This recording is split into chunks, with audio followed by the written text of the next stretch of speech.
Nope. Thanks for watching, guys. I think this is a very, very important question as you enter adulthood / the workplace after being in a friendly, friend-focused social environment for 16 plus years of your educational career. Can you be real friends with coworkers? I'm gonna cut this video very short, like I did in the beginning, and say loosely no. Here is my explanation. I want to compare this to the question, can you be best friends / close friends with your roommate? I think a lot of times people are under the false impression that living with people you like might be the best idea. I think it might be one of the worst ideas. You don't have to love your roommate. You also don't have to love living with the person you like hanging out with. Let me relate this to being close friends with your workplace people. I think for a very long time, starting from age 0 to perhaps age 22, as you enter and exit college, you have this mentality that everyone you meet has to be your friend, especially people that you share spaces with, share activities with. Everyone has to be your friend. I'm someone that has a very thick definition of being a friend. I don't think you should consider everyone your friend. Everyone can't be possibly your friend, and you shouldn't try to be everyone's friend. It's okay to have people in your life, and they serve a different purpose in life. Coworkers definitely fall into this category, and I think it's a little easier to think about this once you break down the types of people that could be identified / classified as coworkers. The first group of people in the coworker category is people you work directly with, and I think even within this category, there's even smaller categories. There's people you work under, there's people you work over, and then there's people that are alongside you. I personally think that it's very, very difficult to be friends with any of the people in these three categories. People that are above you are going to make you do work and are responsible for you, and you feel responsible to them. It's very hard to have this relationship, especially as it's tied to compensation, promotions, and think about it in a friendly perspective. There's going to be moments where you feel like this person is genuinely a friend, and then you take a step back and realize at the end of the day, this is a professionally articulated relationship. A disclaimer here, I'm not saying it is impossible to be friends with someone that is above you. I'm just saying it is very, very hard. There are just lines you can never cross, thoughts in the back of your mind that always cross your mind as you're trying to become more friendly with them, and you never really know at the end of the day what that person is actually thinking. I think similar goes to the other way, where if you are managing people and someone is under you, you might fall into the trap of being a boomer or being the old person, thinking that person is your friend, but they probably sometimes hate you more than anything because of things that you say or do or make them do without even thinking about it. This is no one's fault. This is the system or the structure's fault. But I think the punchline here is it's okay to not be friends with them in the context of how we understand friends in the social world. Workplace friends, not the same as real friends that you consider outside of the workplace world. Unfortunately, it's the same with people that are next to you, especially if you're overly competitive, if your compensation is somehow relatively tied, if there's a bonus pool that depends on your performance versus their performance. That's just the way the human mind works. Once again, in fear of people saying, how could you be so cruel? How could you think so cynical of human relationships? Once you start working, you'll understand that it's very hard to get over this hump that you guys are people that were brought together while for a single cause, single mission. You also have to realize that it's largely based on employment and workplace professional dynamics that is very hard to overcome. I do think that the separate category, alternative category in the workplace,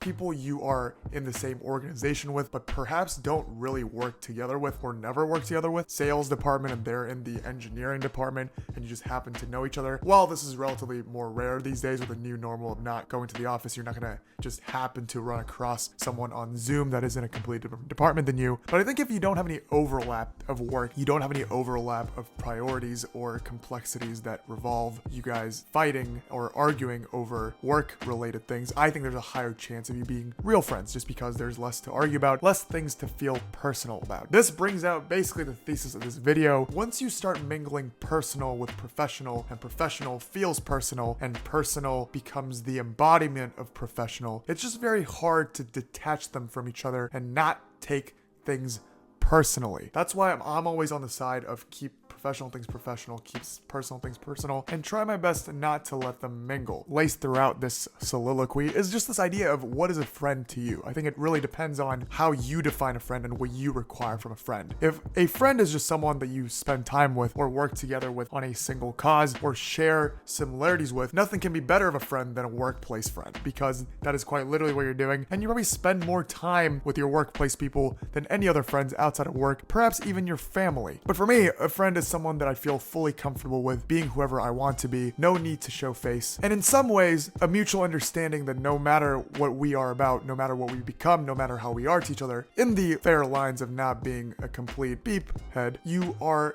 in mutual respect and understanding that you will remain friends. Workplace is different, and I don't blame the workplace. You should act professional. You should act decent. You should act somewhat to put on a face and be that embodiment of Brian John the employee rather than just Brian John the person, because you are hired, you're being paid to take on that role. Which is why I think it's very hard to embrace genuine friendships in the workplace, because everyone is required / asked to put on that face, and you're not entirely sure if that embodiment of that persona within those relationships, within those dynamics, are coming from genuine, deep-rooted places in the mind. Not to get too philosophical, let's just talk about what makes things so hard at a workplace friendship perspective. I talked about this before, but I think crossing the line, this concept of what can I say and what can't I say, are people going to think of me a certain way on a professional level? Is my promotion going to depend on this? Is my bonus going to depend on these daily interactions? Obviously, we can't be alert 24/7, and there are things that we say without thinking, but I think as you grow in your career, as you become more professional in nature, these are things that cross your mind. This allows you to be fully genuine and really bring out your full personality that your social friends might find valuable, or that's the reason why they're friends with you. We can all be honest and say that we all have complaints about work, things that we want to criticize about work, specific people at work perhaps that are bothering us, but it's always a good note to be careful about these things and not talk to people openly about these things, because you don't know how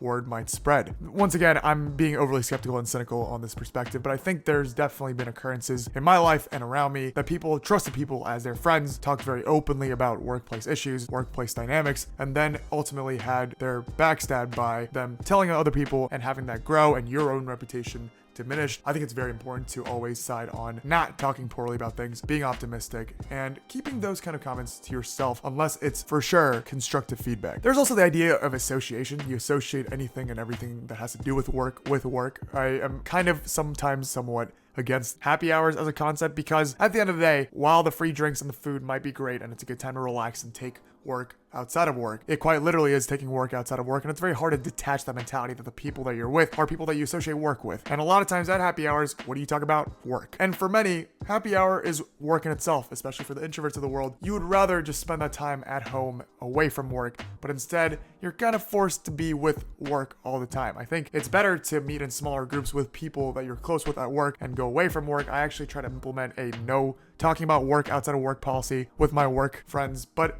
it's hard because that's what you have in common, and people like talking about what is in common. It's very hard to detach work with work friends. I think this new normal makes everything worse, because you know most people through Zoom. There's plenty of coworkers that I've never met in real life. If anything, I would say majority of the coworkers that I work with on a daily basis I've never met in real life, and I think there's something to be said about physical presence, the essence of that person that can't be carried through Slack or Zoom, and you're never sure what that person is actually like in person. In that way, almost counterintuitively and counterlogically to this video, I actually encourage people to go out of their way to meet people in person, because I think once you establish that physical connection, that might sound weird, but you know what I mean, being in person and interacting with them in person, I think you feel closer to them and you feel better about working alongside them, instead of feeling like a contractor that is getting work off Fiverr and doing tasks as opposed to working towards a single cause. I think the one caveat here is it's a lot easier to be friends with people after you leave that workplace, because now the thing that ties you together is no longer the current